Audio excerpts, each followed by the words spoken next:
Hi, everyone, and a special welcome to all the possible visionaries who've been coming to the forum lately. I've seen the surge of new visitors, and I want you to know how much I appreciate your curiosity and your courage. Stepping into this kind of unbelievable event for the first time can feel like entering a whole new world. There's a lot to explore: the reverse songs, learning the accents of the budgies, and of course the dream transcriptions, which can become a rabbit hole all on their own. And if you've already visited theangelscrolls.com, you know just how deep that rabbit hole can go.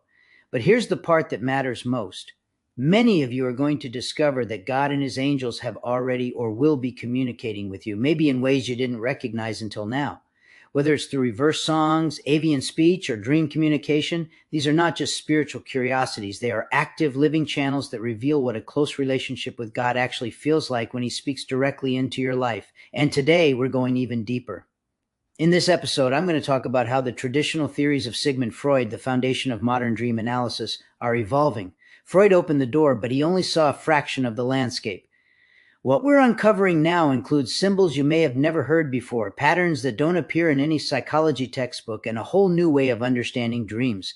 Whether they're scary, unsettling, prophetic, vivid, or arrive as visions, dreams are not random, they're not meaningless, and they're not just psychological leftovers from your day. They are structured, symbolic, and often divinely guided. When you learn how to decode them using the updated symbolic framework we'll explore today, you begin to see how God communicates warnings, confirmations, encouragement, and spiritual truth through the language of the spiritual world. And I want to share something interesting with you. When Linda and I go back and listen to these reversals, they seem to be getting clearer.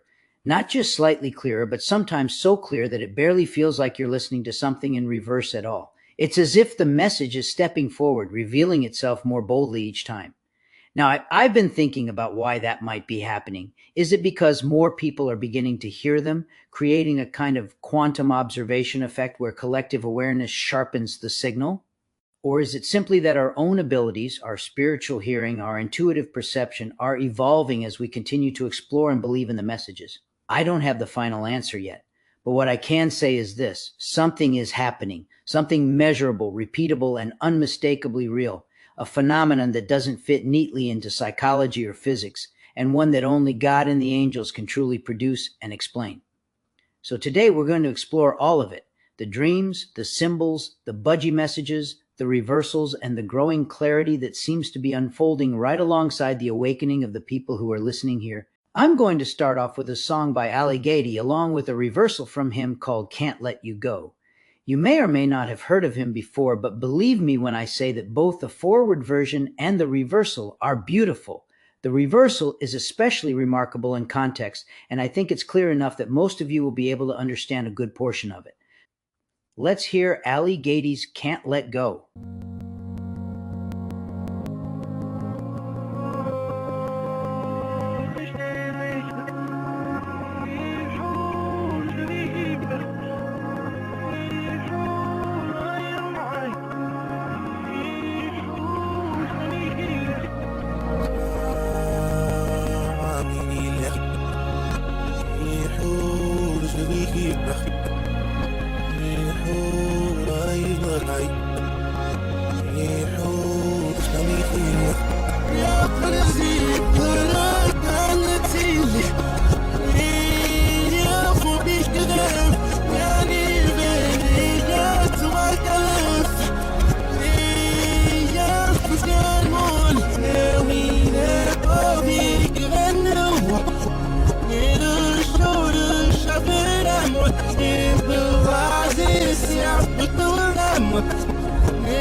Desnes out to him fell. River man. Of the wolf, and all who's knit must. Oh, he big. Yeah, for the sea, but I can't see it. Yeah, for me to them. Yeah, need a bit. Yeah, to my colors. Yeah, for the moon. Yeah, we never be given no.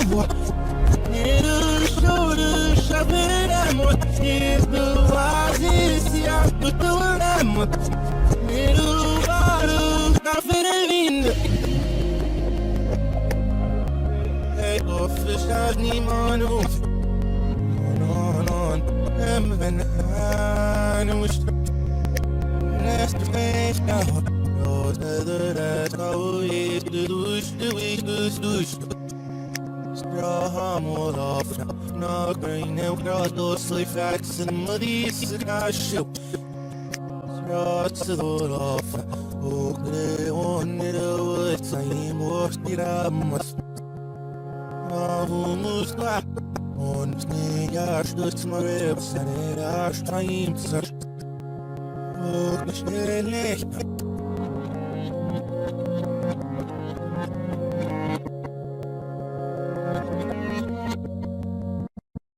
Perhaps it feels unsettling at first to hear the angels speak so openly about evil trying to challenge these reversals, and even more unsettling when you experience that resistance yourself. But there's a reason it happens. Out there, whether you're in a religious forum, a paranormal group, or any space where people debate spiritual experiences, you'll find many who will try to discredit what you're hearing. Some will shrug it off as nonsense. Some will mock it. And some, knowing full well that the communication is real, will use fear-based religious arguments to convince you that you're not hearing angels at all, or even claim that what you're hearing must be evil spirits. The truth is simple. You either believe it or you don't. This comes from a heavenly source, and the angels are talking about creating a new, universal spiritual religion that comes straight from heaven. But here's what I've noticed over the years. The people who don't believe rarely bring the same passion, curiosity, or openness that true visionaries do. They don't take the time to learn the patterns, the phrasing, or the symbolic language the angels use.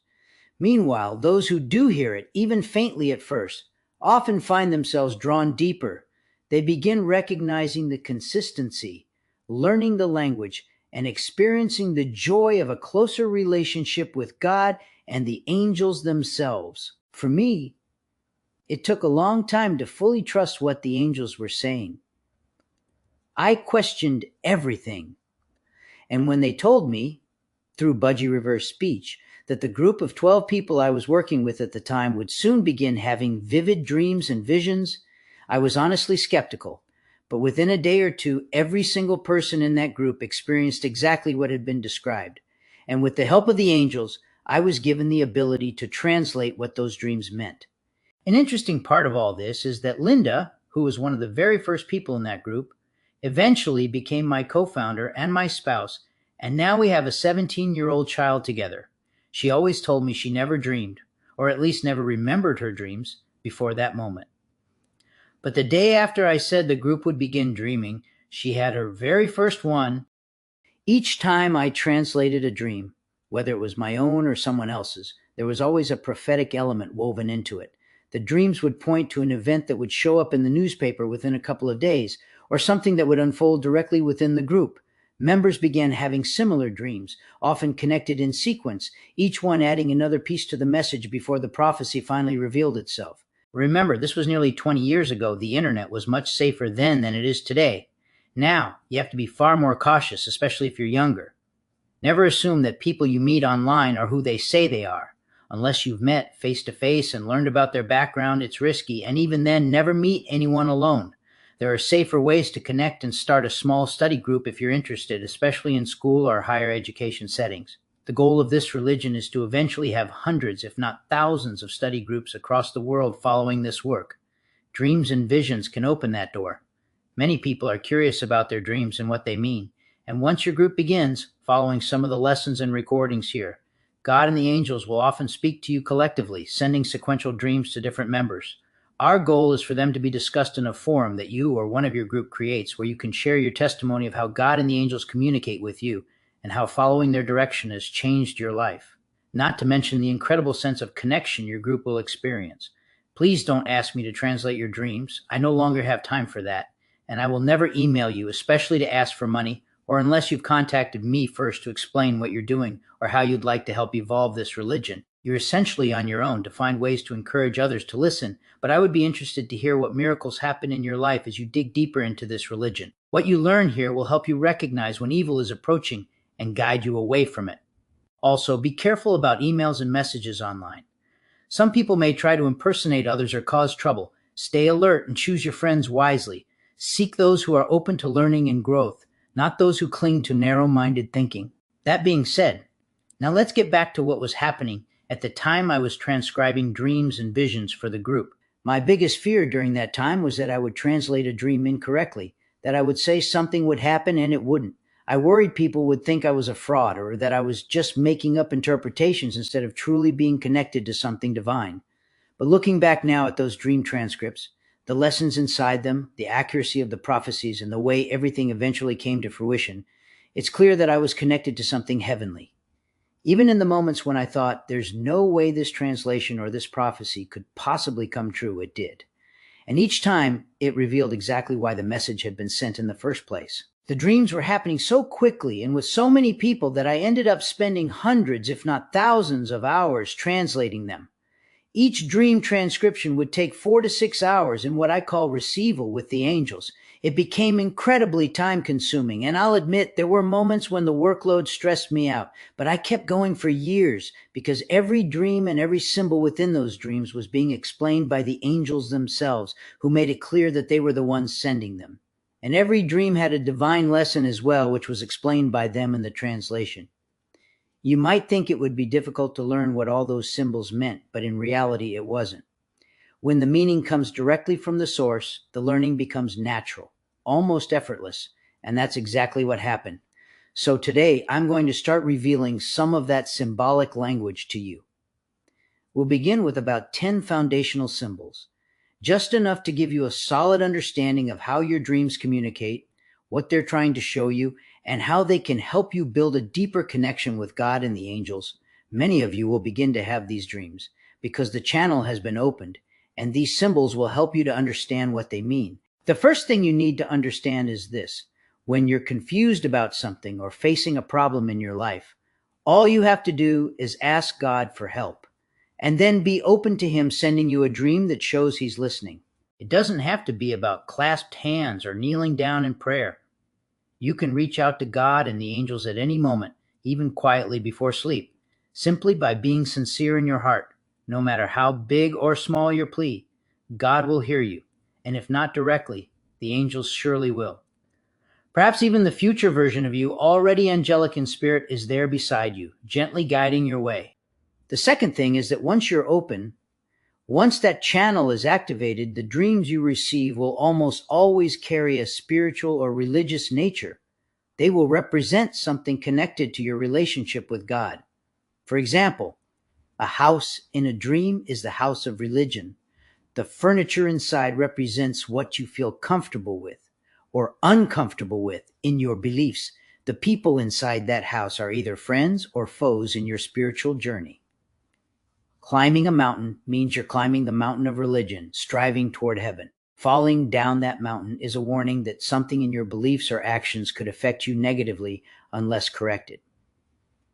Being lost in a dream means you're in confusion about something that is happening in your life right now, and you may not even know it. Finding something means clarity or spiritual understanding is returning. Being in or driving any kind of vehicle represents traveling in the vehicle of religion, sometimes alone, sometimes with others. Throughout life, we move with or without our spiritual foundation, and dreams reflect that. An unsettling dream, especially one where you're doing something you know is wrong and you wake up relieved it wasn't real, is a direct warning. It's heaven's way of saying, be careful. You're approaching a path that could harm you. Being chased in a dream means you are either being manipulated or chased by something that is evil, or in better terms, something that will devolve your spiritual evolution. Often it will give you an idea of what that something is and what to watch out for in the future. Climbing a ladder into the clouds is a powerful sign that you're moving in the right direction, rising toward clarity and higher purpose. But the meaning deepens when you pause to feel what was stirring inside you at that moment. Were you calm, inspired, or uncertain? Dreams often weave action and emotion together, using symbols like this ladder to mirror your inner progress and reveal how your spirit feels about the journey itself. There are hundreds more symbols, each explained within the interpretations I've done over the years. Many of these symbols were given specifically for this religion, and you can explore them on my website, theangelscrolls.com. Just click on the Q&A tab at the top, go to the Dream Finder, enter the symbol you're curious about, and you may discover the meaning you've been searching for. But these examples will give you a solid starting point for recognizing when a dream is sent from God and when your critical thinking needs to be realigned with heaven. So now I'm going to share a dream I translated, one that includes several additional symbols to help deepen your understanding. March 20th, 2008, at 8:28 p.m. Bill said, "I had a dream I held a golden key. It was so beautiful to look at. It was not like a regular key. In the dream, I was looking at myself from a side view holding the key. But when I looked at the key, I was looking at it in my hands, looking down at it, not from a side view. I hope this makes sense." Posted by Ryan, March 22nd, 2008 at 8:15 a.m. Hi, Bill and everyone. This is quite an amazing dream, prophecy, and transcript. It helps to explain some of the things that we have learned in the past, as well as some new revelations. It is a prophecy because you posted this dream on the 20th of March and you asked this question on the 21st of March. The dream actually answered your question before you posted it. Here is the question you asked. I would like to know why you need to get your insight or interpretations from angels and not from the Lord. As Daniel told King Nebuchadnezzar, it's God, the Lord, that we get all knowledge from. Sorry for any typos. My word software is not working very well again. Ryan's note, God and his angels have given us prophecies like this many times before, and it will happen many times again in this forum. Transcription by Ryan on March 22nd, 2008. Bill, we have an answer to why Ryan often has the angels instead of God speaking to him. You have posted a dream about this golden key. It was sent as a prophecy to answer your question here, for God and the angels know every single thing that each one of us will do in the future. When something lives in the metaphysical, we can always move back and forth from the past to the future. Therefore, the angels will always know what your question will be beforehand. Also, God has eternity to answer all questions that each one of us may have on earth. This is how God can have a personal relationship with each one of us. However, God also has a relationship with all the angels who have volunteered to help him in heaven as well. Now, you had a dream of a beautiful golden key. This was a symbol of the relationship you have with God. And God represents this key. Why is God represented by this key? We know God is surrounding everything in life, and he will make an effort to inspire you spiritually. But inspiration is not the same thing as really knowing God and getting the truth from him. So we will see God from a different angle depending on how spiritual we are. The angels have seen God and have learned a lot from him. Ryan said there is a reason for the angels in heaven to communicate with him often instead of God directly. It shows that the angels understand God's reasoning because they experience it themselves. God is the highest level of spiritual evolution, and everything we have comes from him. And this is the angel's testimony to his greatness and his love. God prefers us to teach others about the miracles he has made throughout eternity. And this is why you are looking at this key from a different angle. This angle is a symbol of spiritual perception. It depends on our spiritual perception how we see God. We can either be inspired by the things that he has created and know these things from God are the key to being with him in heaven, or we can give testimony to the wonderful things he has given all of us. Now, Ryan has a relationship with God, and many of his visionaries have different relationships. Ryan knows that the angels know God in heaven, and these angels are helping him here. So there is no reason to expect that God would want to take away these testimonies of the angels. When God wants Ryan to know something, he will tell the angels so they can pass it on. This is the spiritual way of God, which is reflected here in this form of religion, and it spiritually helps relationships to grow. When we go to heaven, there will be many souls who know us and love us there. so God will not be the only one who will be with you. We hope this explanation will satisfy your needs. And remember that the key is not just learning from God alone, for you may have a different perspective. Through the grace of God, He allows us to learn from each other through His guidance. He will always know how we are spiritually. God relies on heaven for this. This key of God is also the key that opens the doors to heaven. You will receive it through having a relationship with someone who knows God, and it will always look different depending on the angle you view it from. Your God does not give this key for inspiration alone. You do not become one of God's visionaries simply by believing you know how God is. One becomes a prophet by truly knowing Him. A prophet will also be able to contact God when there is something important. When this angle changed, you were looking down, and this was a symbol of the experience of the evolution of your soul. When we evolve spiritually, we will live in heaven for eternity when we die. And when we are an angel in heaven, we will be able to go back to any point in our life and try to help others who love us. We can help them grow spiritually so they can join us in heaven. This is the reason that some of our souls can live simultaneously in heaven. In effect, we can be seeing things from two different places and two different periods of time. If there were only one perception of God, then we could not truly evolve spiritually. Let's explain this better.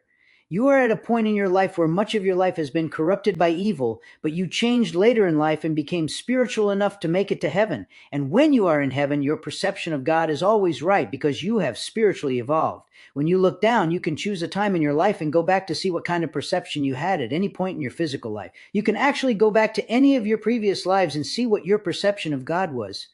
This is what the dream was about.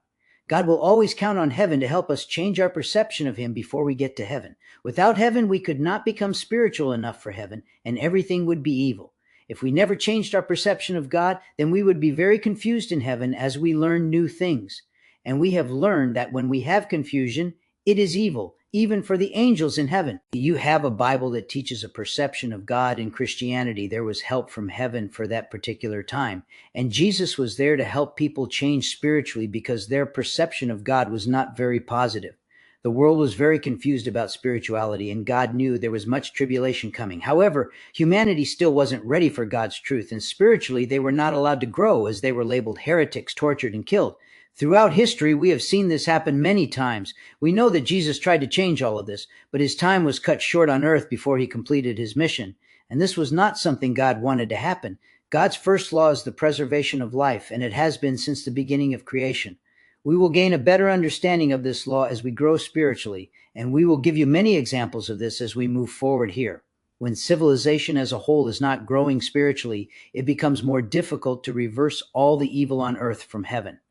When evil is rampant throughout civilization, there will be no compassion for life, and there will be a lot of religious evil in regions throughout God's world.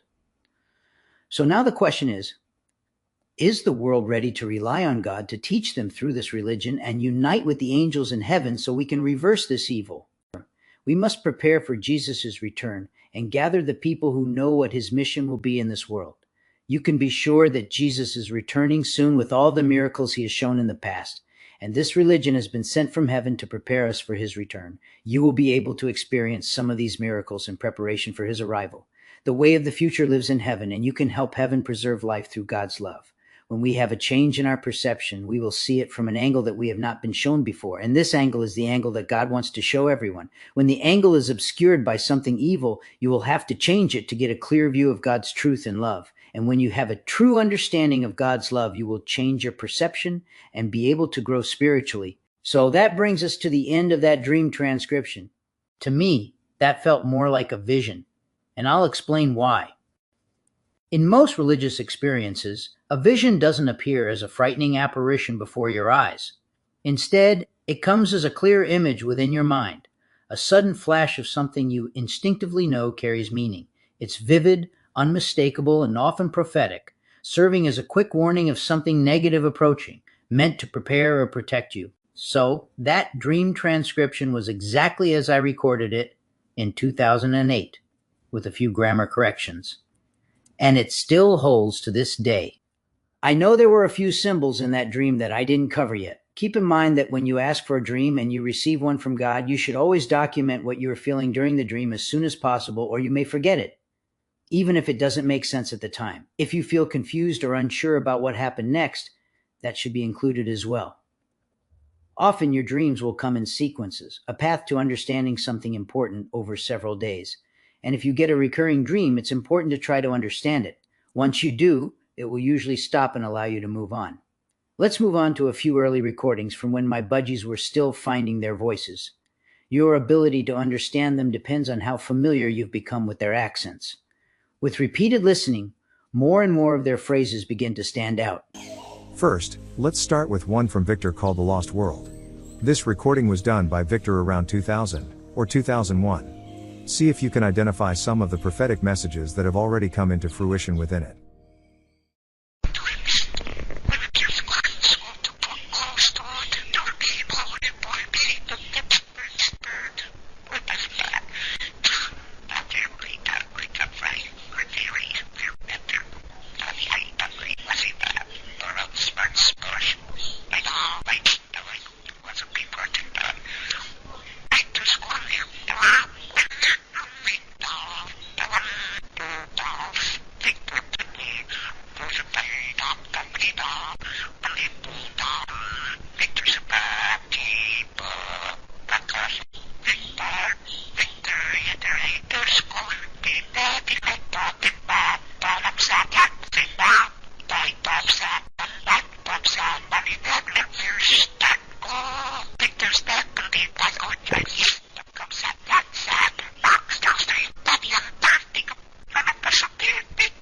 When there is something that is this important and it comes from God, it is imperative that it is accurate and done right. Unfortunately, there was a time when evil infiltrated our work and we needed to basically reevaluate and almost start from scratch. The confusion which resulted split the group that was involved, and Ryan spent the next 10 years or so getting a better understanding of how to use all the tools he was given, before he could move forward. So this next recording from Mailer identifies some of the problems we had in our group that emerged from some internal conflicts and confusion. In parts of this, Mailer is very clear and precise, however, there are some parts that he talks so fast, you will miss it, and the only way to hear it is slow it down in those areas. So if you have that capability in the program you're using, you may want to give it a try, for Ryan spent many hours translating this recording. Every phrase Mailer passes on has been analyzed with the utmost care. Now let's listen to the recording.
Whether most people think that Ryan is a prophet or not, doesn't really matter to him.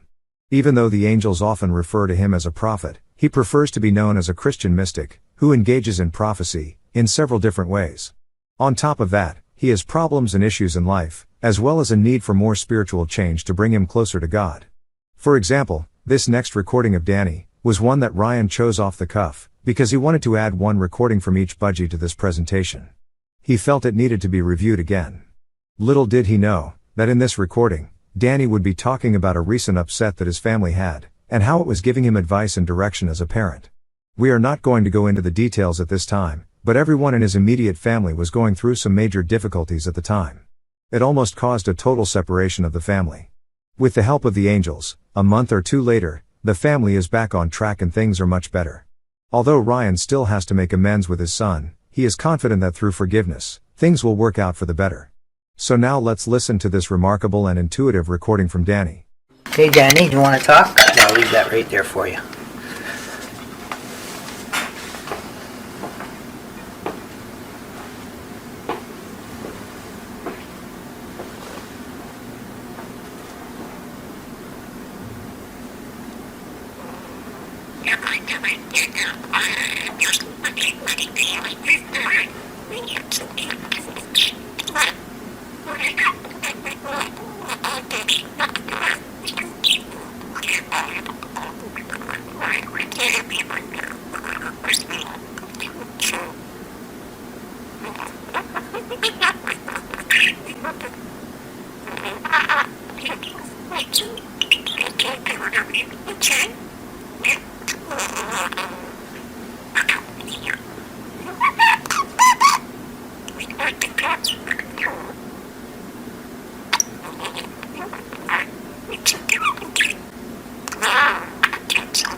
Clock or stop?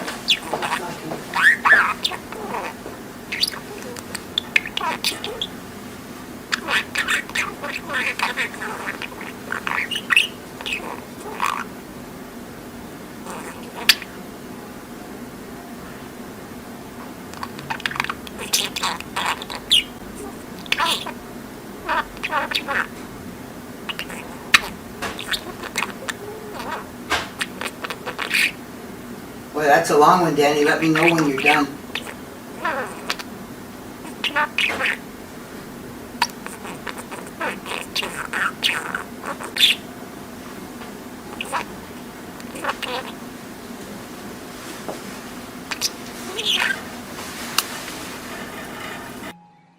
Finally, we are going to get to the song reversal of Teach Your Children.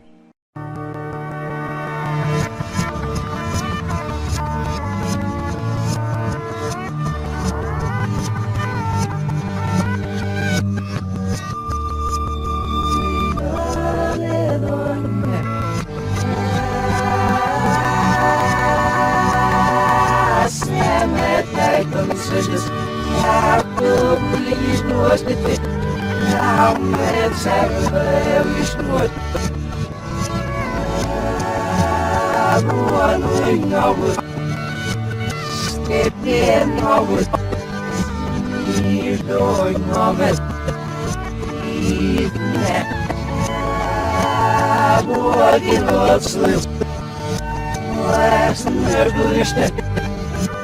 Life's never happy. She's I get off it. It's the three shit.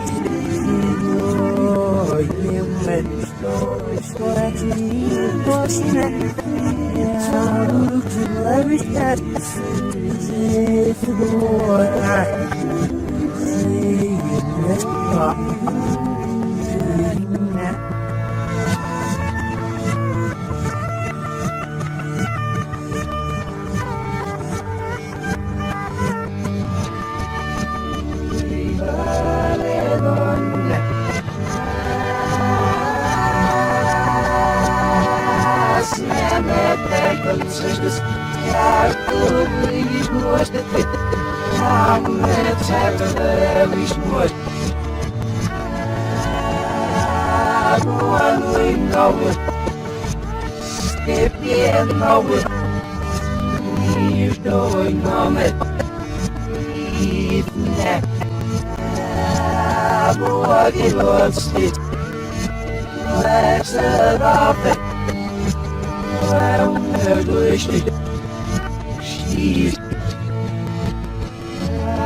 say let's talk.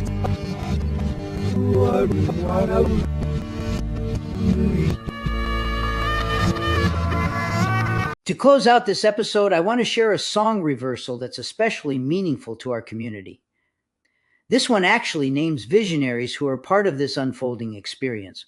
We've heard before that just as my name comes through often, others will begin to hear their own names as well, and this reversal is a perfect example of that promise taking shape. What you're about to hear is a beautifully clear message, one of the clearest I've worked with, and it speaks directly to the visionaries who are learning from the teachings we're sharing here. It's a call, an invitation, and a reminder that these lessons aren't just information. They're guidance meant for those who are waking up to their role in all of this. This next song, Stuck in the Middle with You, was released on Steelers Wheel's 1972 eponymous debut album. Jerry Rafferty provided the lead vocals, with Joe Egan singing harmony.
It's what they going on.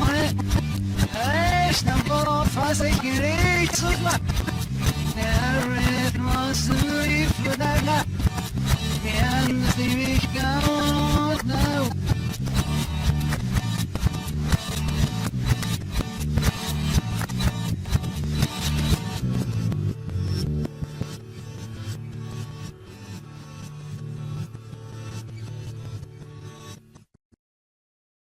That completes this presentation. To hear more, please subscribe to our YouTube channel or visit our website at theangelscrolls.com.